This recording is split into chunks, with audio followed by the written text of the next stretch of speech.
Hello and welcome to ISAT430 Materials and Manufacturing Processes. This is lecture 9, Metal Forming and Sheet Metal Forming. Alright, so today I'm going to discuss how the metals can be actually formed in different shapes.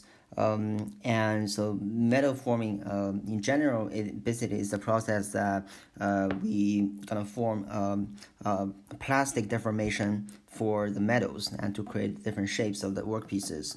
And the tool we use usually call it as a die. So we apply some stresses that exceed the yield strength of the metal. And some of the forming processes involves compressive stress, while some of the processes will involve some stretching of the stress. For example, tensile stress. So it can uses two different kind of stresses to form different shapes. Look at the overall categories of metal forming. So one category is bulk deformation, and the other one is a sheet metal working. So bulk deformation means we are working, the workpiece we are working on is big chunk of materials, while the sheet metal forming means we are working with metal sheets that is either 4 to 6 millimeters or bigger than larger than 6 millimeters. And also the processes involved in those metal forming are also different.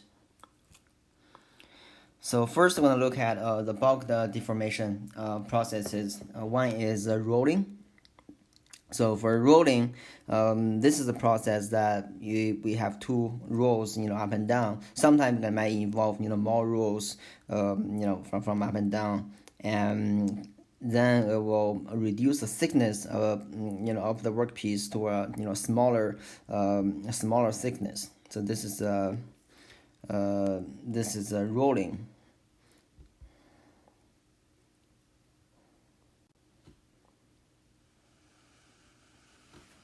Steel is highly resistant to shaping when it's cold, and for that reason it is generally rolled whilst it's hot.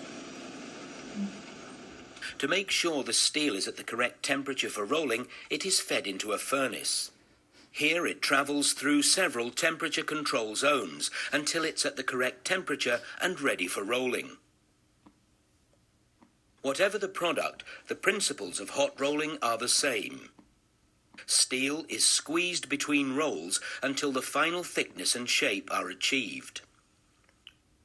To do this, the rolls must exert forces of tens of millions of newtons, equivalent to a weight of thousands of tons. The rolls, therefore, run in massive bearings, mounted in housings of enormous strength and driven by powerful electric motors. These are known as mill stands. The layout of a rolling mill can vary from a simple single-stand mill to several stands positioned either side by side or in a line. The mill rolls themselves can either be plain for flat products such as strip, used for products such as cladding, or profiled for sections, beams and columns for use in construction. Mill stands have various roll arrangements depending on the product being rolled. The simplest arrangement is a two-high stand, used mainly for long products such as sections. For light sections and bars, three-high stands are sometimes used, with the steel passing one way through the bottom gap and back through the top gap. Four-high stands have two work rolls in contact with the steel, supported by larger backup rolls to prevent distortion caused by the rolling face. These give greater accuracy for rolling flat products, such as plate.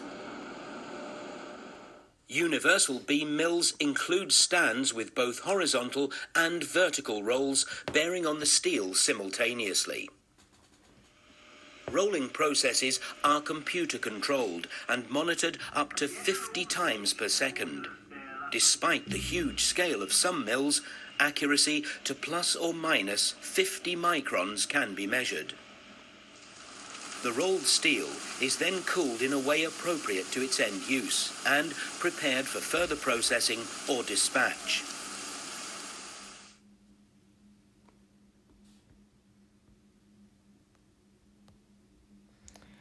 Alright, so that's a general introduction about the rolling. When we're looking at different types of rolling, so one is based on the one way to categorize it is based on the workpiece geometry. So flat rolling or shape rolling. So flat rolling means that we used to use flat rolling to reduce the thickness of a rectangular cross section, while the shape rolling, we use this to create some square cross section to create like an I-shaped beam. Well, based on the temperature, working temperature, if we need to, heat up the workpiece, then usually that's called a hot rolling. So usually, with hot rolling, we can achieve, more deformation because, the thermal expansion. And with the cold rolling means we are working on the workpiece with normal temperature, or room temperature, and it produces a sheet and plate stocks. Those are the common products from cold rolling. First, flat rolling.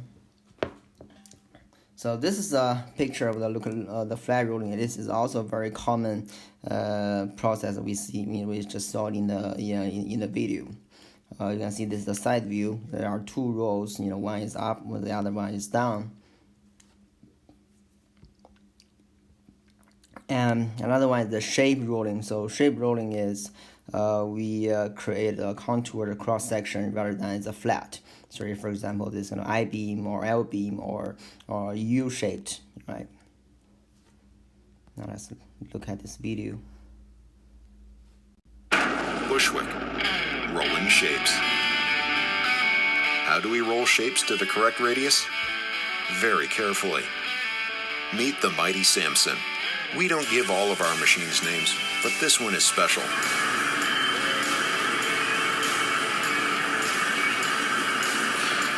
At Bushwick, our technicians, you might say, have a master's degree in rolling shapes to meet our customers' needs.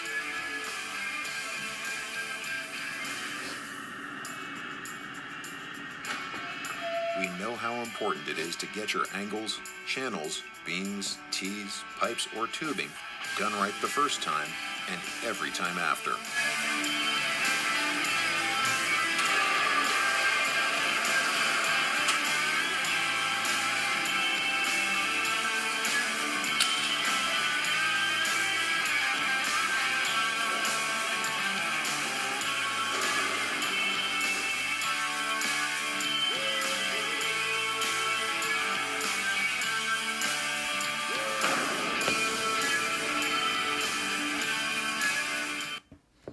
Alright, so that's one example of the shape rolling. For hot rolling, as we just introduced before, usually that the workpiece usually is first heated up with really hot temperature, and then you can see in this picture, you can see this kind of glowing strip. And now let's look at one more video to look at this hot rolling.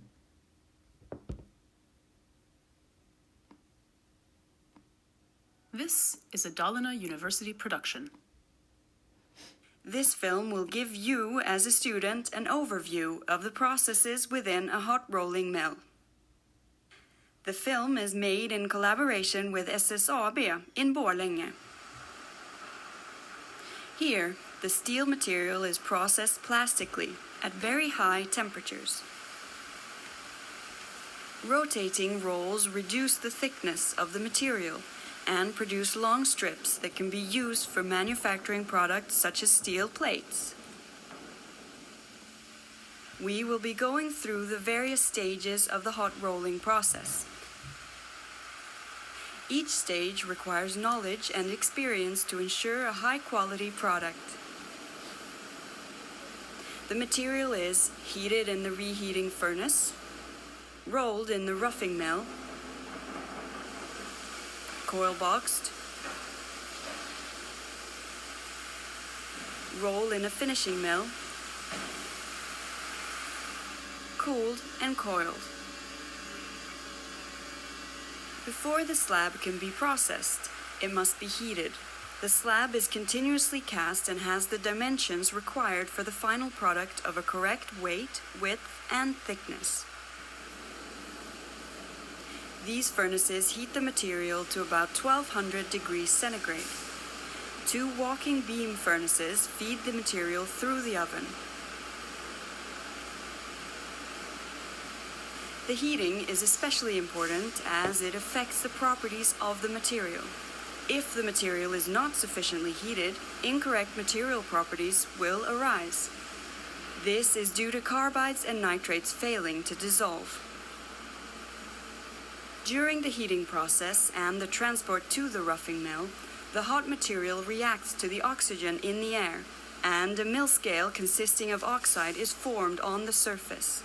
If the oxide layer remains on the material during rolling, the layer risks being rolled into the steel material, adversely affecting the surface quality of the final product.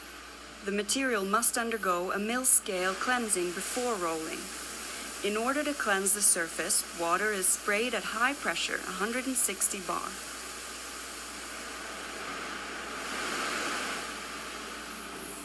After the material has undergone a surface cleansing, it's sent to the roughing mill. Here, the material is rolled from its original thickness of 22 centimeters down to about 3 centimeters. This is a very significant reduction. At this roughing mill, a powerful 4-high rolling mill is used. That is, 2 backup rolls and 2 smaller working rolls. The backup rolls are often cast steel rolls. The working rolls must have very smooth surfaces and tolerate high temperatures and wear, as they are in direct contact with the material.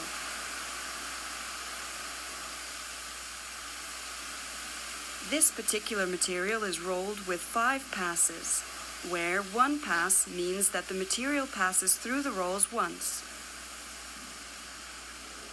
The material is surface cleansed several times during the roughing mill process to remove any new traces of mill scale.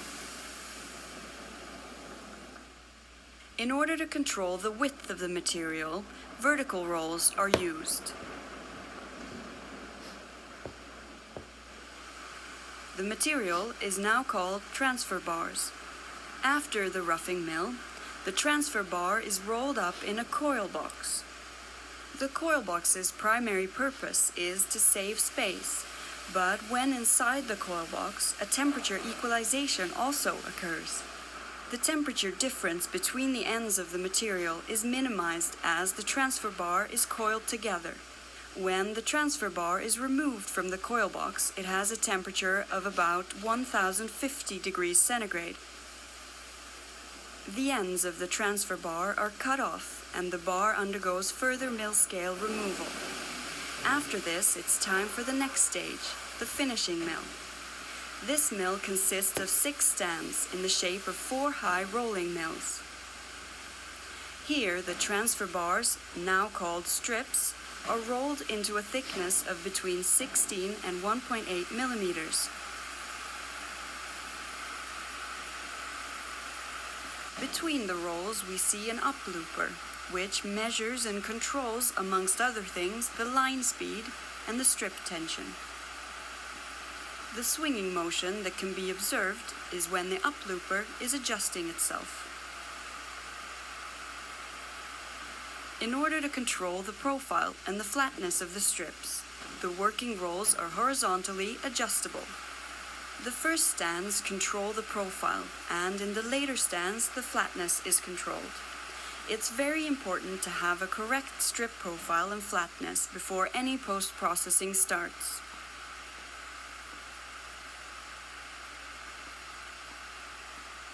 The cooling rate is adapted to each strip to produce the appropriate microstructure and material properties of the end product. When the strip is passed through the cooling section, it's coiled in. The temperature during coiling varies between 150 and 750 degrees centigrade, depending on the properties assigned to the material. After coiling and the subsequent cooling, the strip can be sold directly to the customer or undergo additional processing stages, for instance, cold rolling,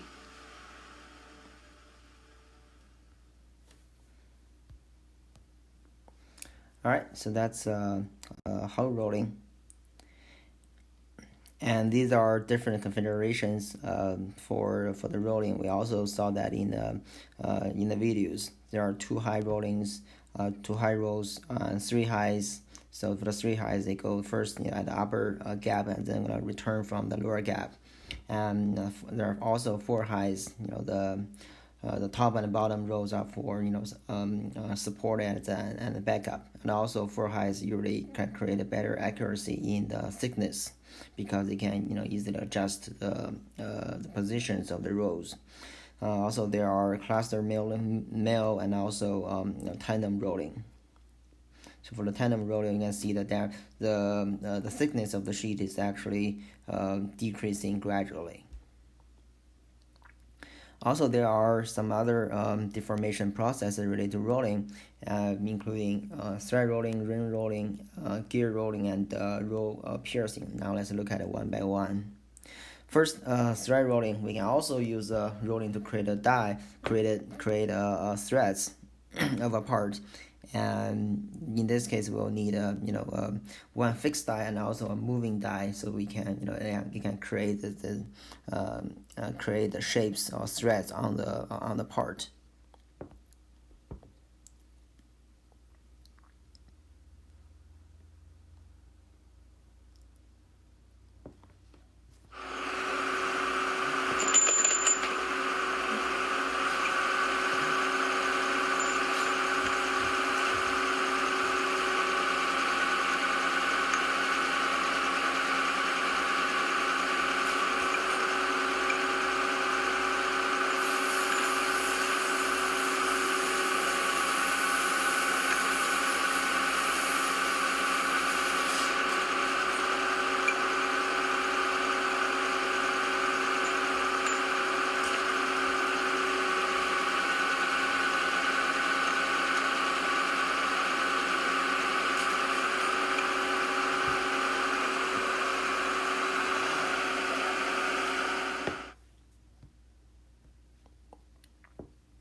All right, so that's thread rolling, and also there's ring rolling. So ring rolling basically that's to enlarge diameter of a ring. So this is a picture. You can see the before or at the beginning of the ring rolling and the end of the ring rolling.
Right, so this is ring rolling. Usually the ring rolling is performed, when in a very hot temperature or in a high temperature when we are making a bigger diameter of the rolls ring. If it is smaller diameters, we can work in a cold working temperature.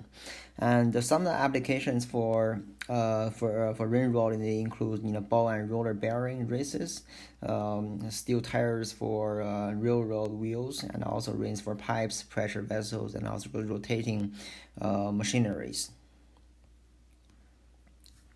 Next one is roll piercing. So roll piercing is also a hard working process for making seamless thick wall tubes, especially making tubes. You can see the picture here, and look at the picture on the right. So there is a mandrel, so which is moved to the left. So this is how we can create the hollow shape for our tube shape, for the part. And also, for the up and down, there are rows, so that's to create a certain diameter of the tube.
All right, so that's roll piercing. Another process is forging for bulk deformation processes. So forging has been in a long history. So a typical forge process is a deformation in which the work is compressed between two opposing dies. Right, either it's an impact or it's a gradual pressure to form the part. And some of the products we usually see from Ford include the engine crankshafts, connecting rods, gears, jet engine, turbine parts. A common characteristic of Ford parts is that usually they require really high strength for of the part. Now let's look at the video.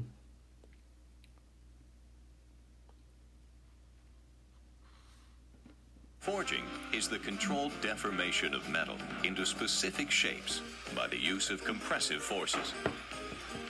These forces are applied through tools and dies, driven mainly by hammers, which deform the workpiece by high-velocity impact, or presses, which deform the workpiece through controlled high pressures.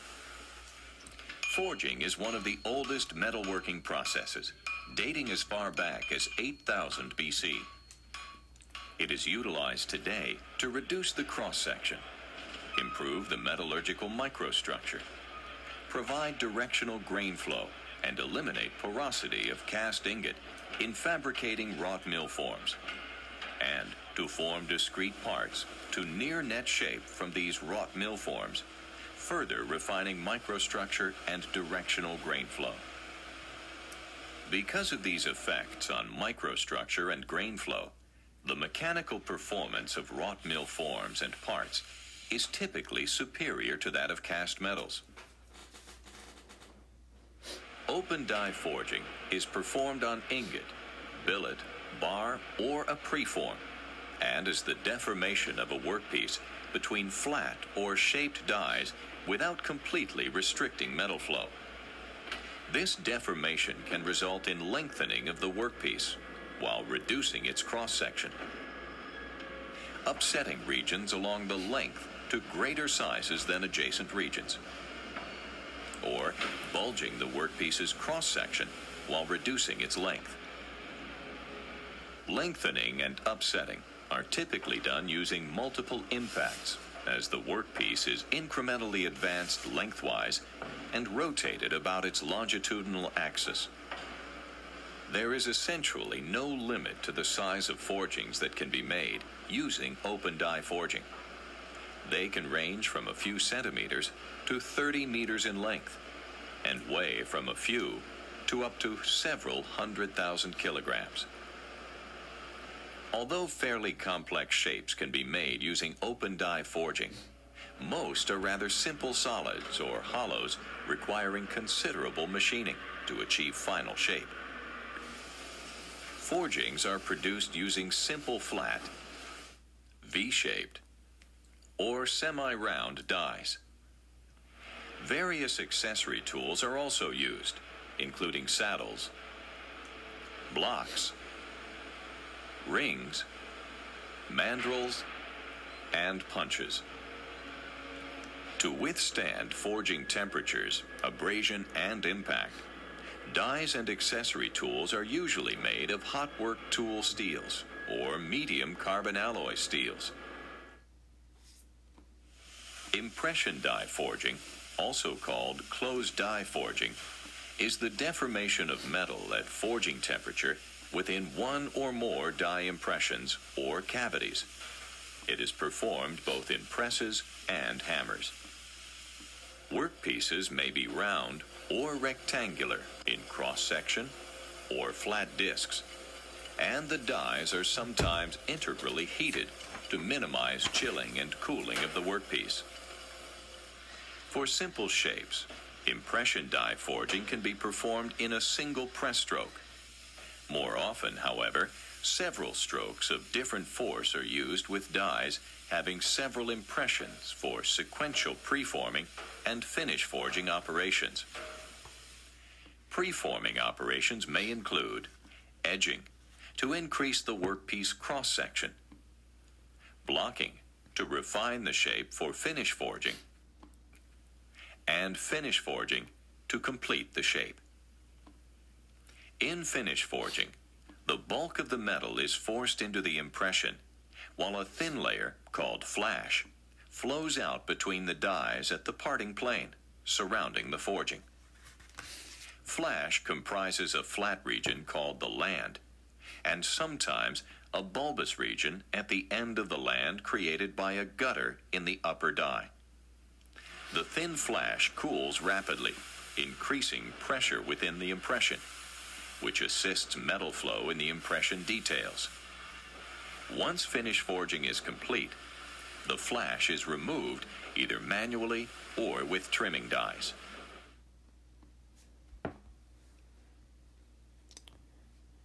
All right, so that's you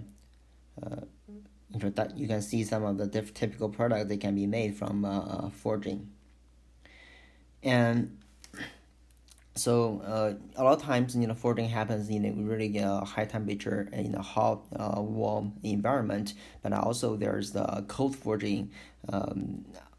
It's also used to increase the strength, because of the strength hardening.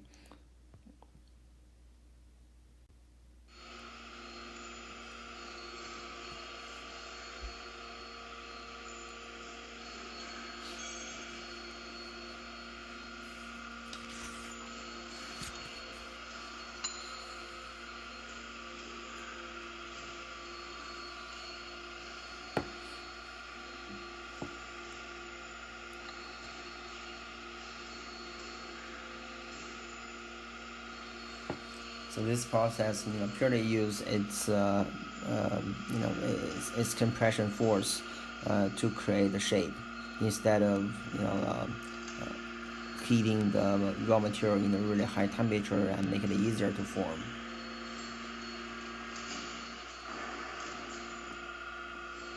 So this is the final shape of the part.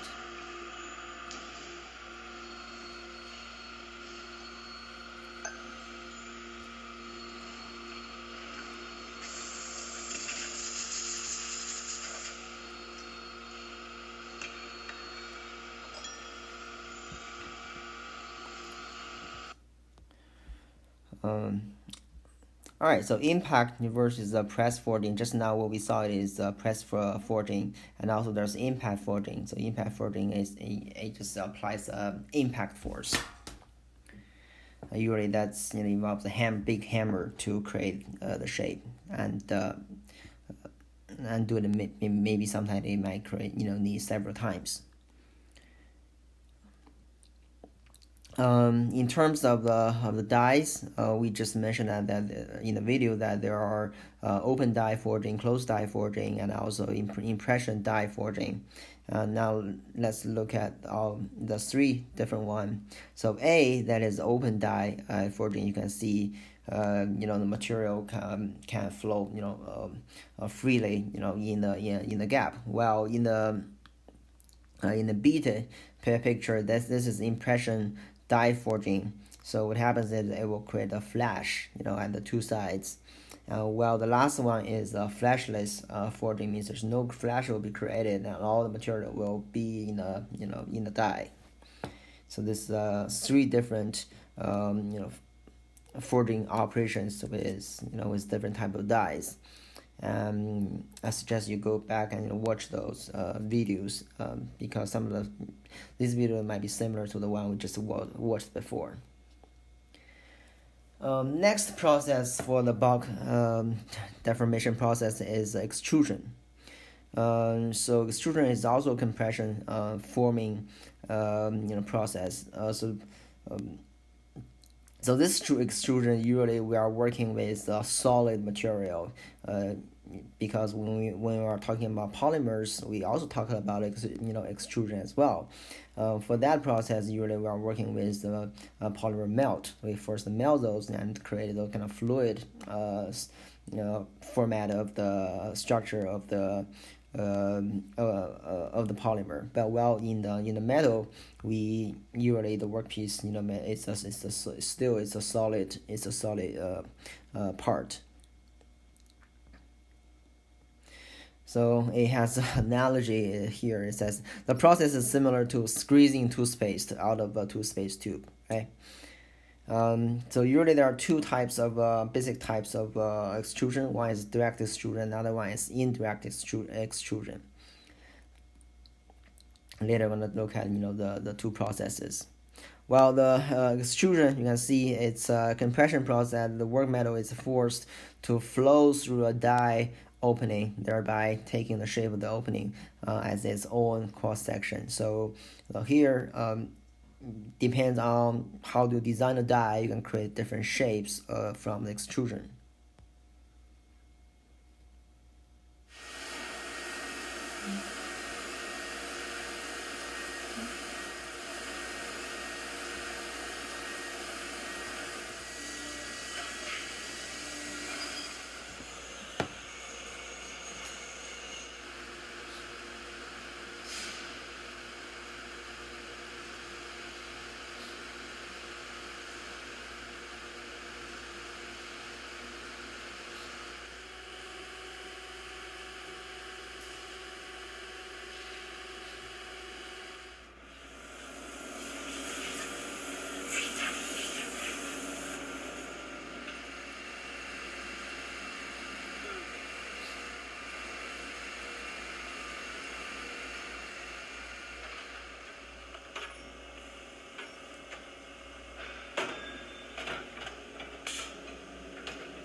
All right, so for the two types of extrusion, direct extrusion and also indirect extrusion. First, so direct extrusion is also called forward extrusion, and the shape of the extrude or the part final workpiece is based on the shape of the die opening. It's the same as the at the die opening, and usually what happens is the ram is gonna push the the workpiece and then to go through the die and then create the final shape. Well, for indirect extrusion, you can see what happens is you're gonna have a ram to push the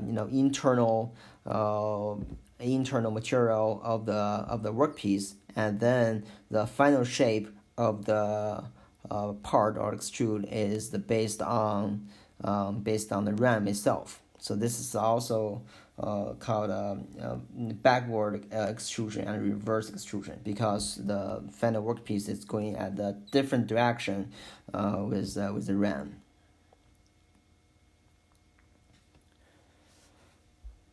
So in extrusion, there are also hot extrusion and cold extrusion. We just saw some of the video that dealing with in the hot temperature. Now let's look at a cold extrusion. So cold extrusion is also very it's a very fast process that can usually that's made for batch production or really large volume production for the same design of the parts.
Right, so this is a cold extrusion. Something I want to mention is if you want to create a hollow shape of for example, a tube, there are two different ways you can create it. The one is you can use indirect extrusion, like B. Another way is you can use direct extrusion as well. For example, in this picture, you can see you use a ram to push the materials, but also connect to the ram there is a mandrel, right? So the ram mandrel is used to create the hollow part of the tube.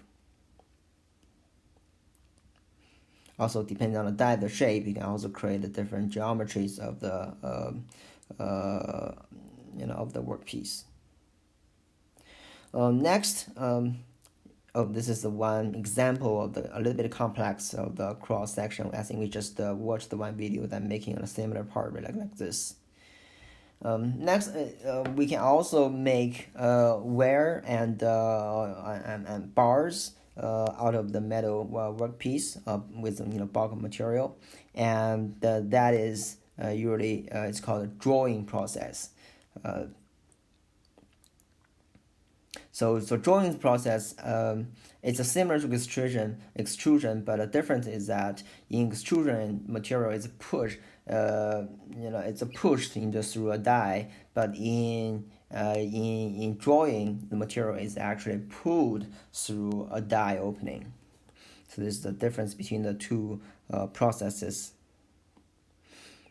You can see the picture in D, the force actually apply from the other side, and then pull the material or the workpiece out of the die.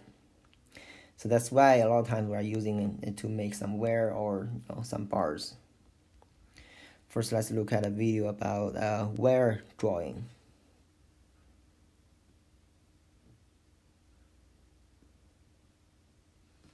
Today with Liberty Mutual, we can finally do some beach reading. I always loved you, Spencer.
All right, so this is how the wire drawing is made. And another one is the bar. Let's look at how the bar drawing process works. And the main difference between the wire drawing and the bar drawing basically is the stock size.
All right, so that's bar drawing. And for wire drawing, especially continuous wire drawing, sometimes you can see the setup like this. And so in the bottom, I see that's capstan drum.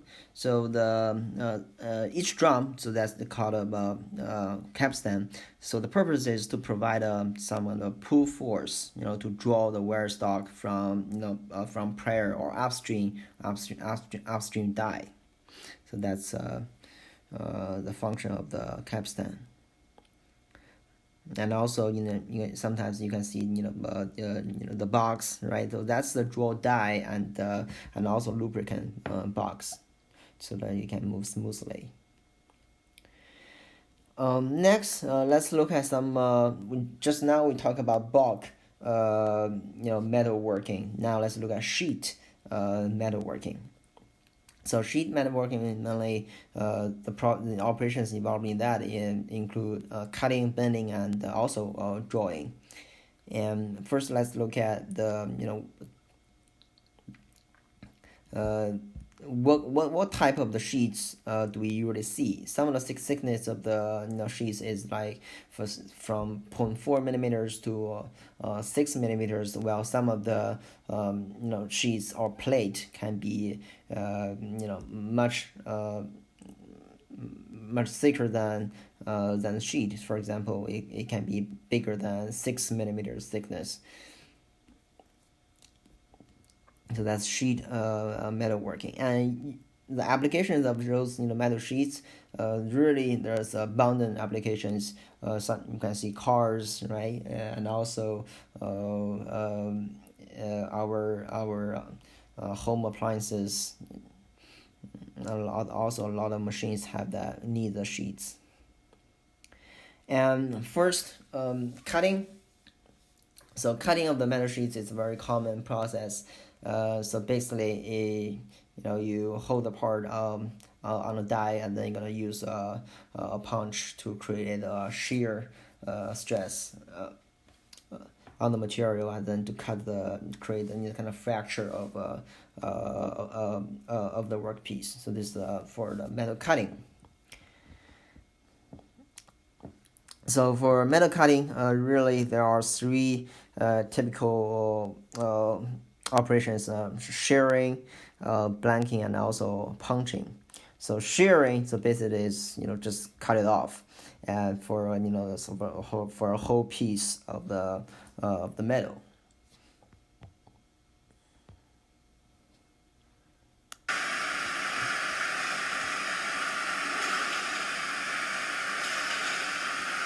So for example, in this process, you can see at a certain length, it will cut it off.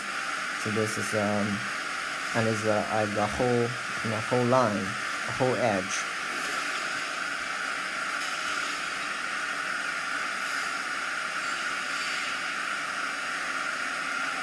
Yeah, so this is cutting, and the next one is blanking, and also next one is punching. So the difference between blanking and punching is which workpiece is useful. For example, in the blanking, the part we need is actually the blank cut off from the raw sheet metal, right? So the left part, the rest part is called a strip or a squid. That's a scrap. Now we do not need it anymore. And the blank, you cut it off from the sheets. That's called a part we need. Well, in punching, it's a little bit different. Punching, basically, we just cut off the scrap, right, or they call it slug, out of the metal sheets. And the metal sheets that after the punching is actually the part we are looking for. So this is the difference between blanking and punching.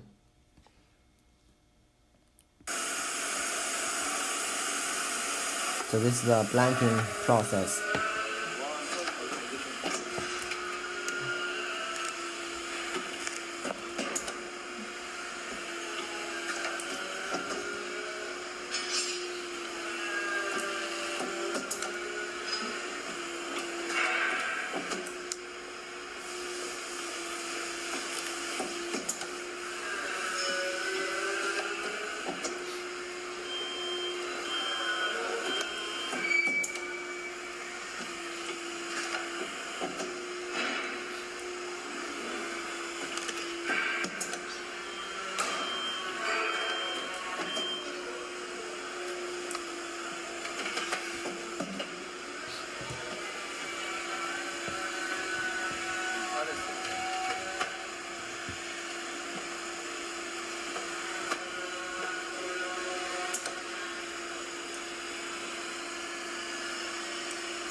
And next one is punching.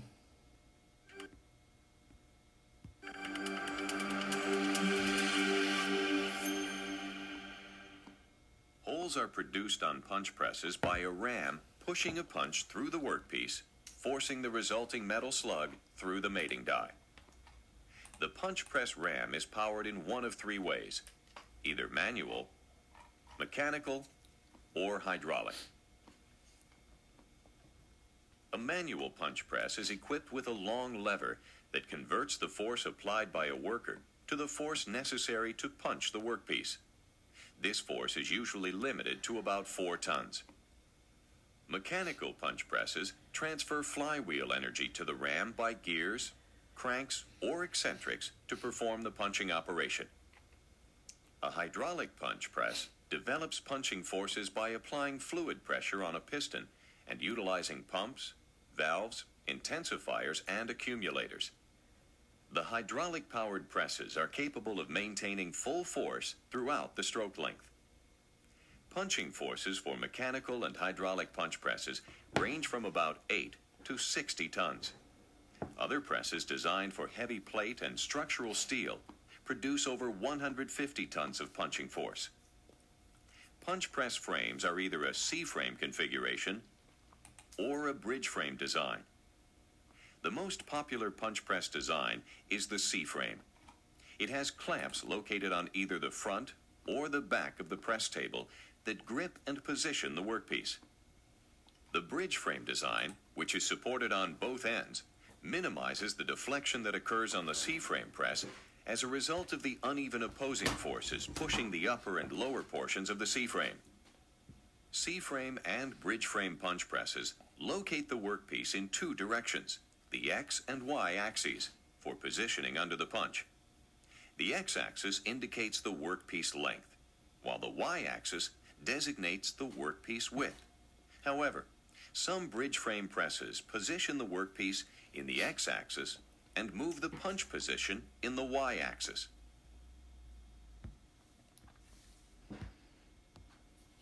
All right, so that's punching. The next process for sheet metal working is bending. So we are pretty familiar with the bending. So in bending, basically that's create a strain of the metal sheet to form an angle, right, along a straight axis. And usually two types of bending. One is a V-shaped bending. The other one is the edge bending.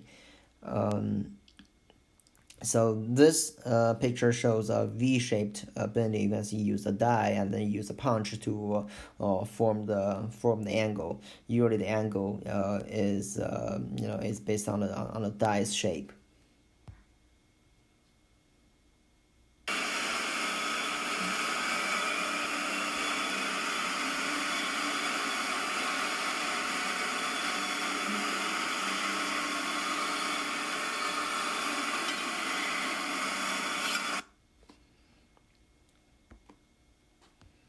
Right, so this is a V bending. Another one is the edge bending. You can see the edge bending.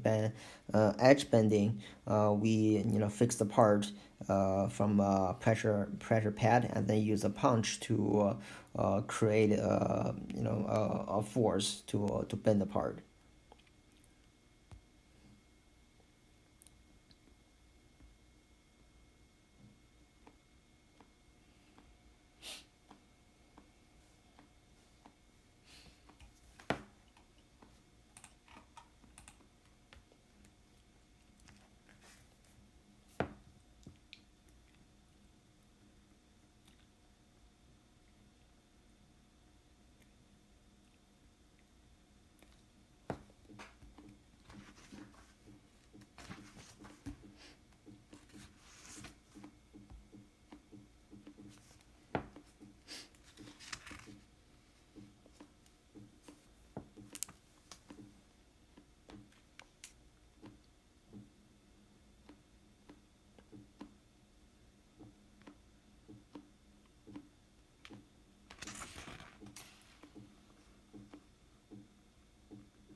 All right. So one character about bending is spring back. So spring back bend, basically that's because of the elastic energy remained in the bent part. So once you remove the the die, what happens is that it will come back, right? It come back to its original shape. So the angle you created at the beginning might be a little bit smaller than that.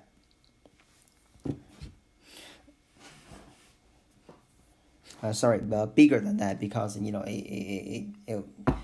goes back to its original shape, and so there are so in production, when we are designing a part like this, or when we're designing the process, you have to make compensations in order to consider this kind of spring back after bending.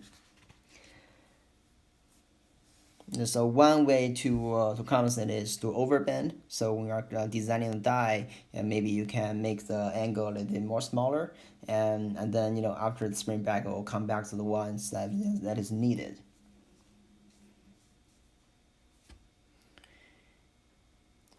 And the last process for sheet metal working is drawing. So drawing basically refers to the forming of the flat metal sheet into the hollow or concave shape. We talk about the drawing in bulk metal forming. So, for example, we're drawing the wire, or drawing a bar, or drawing some other bigger components. But in sheet metal working, basically we're making a hollow part of the shape of the work, of the metal sheet.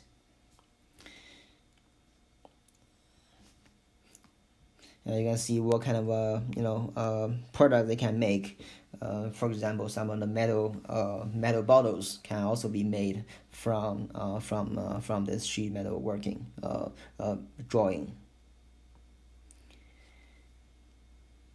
Now let's look at this video.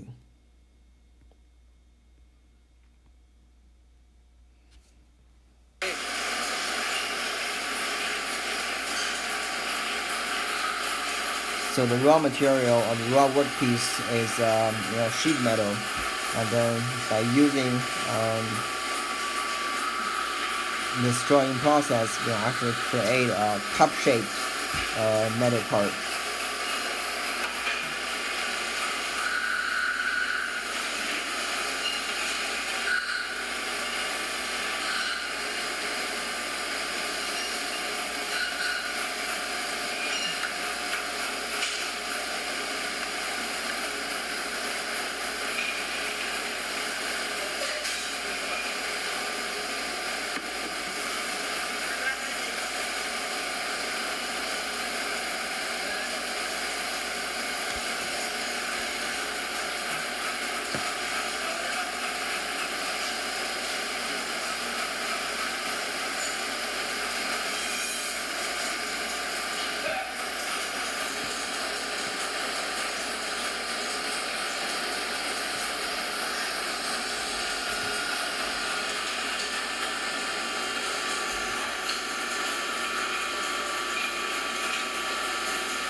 Alright, so that's pretty much all the processes related to metal forming.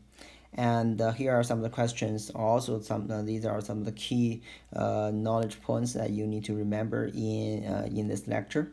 Alright, so that's all for today.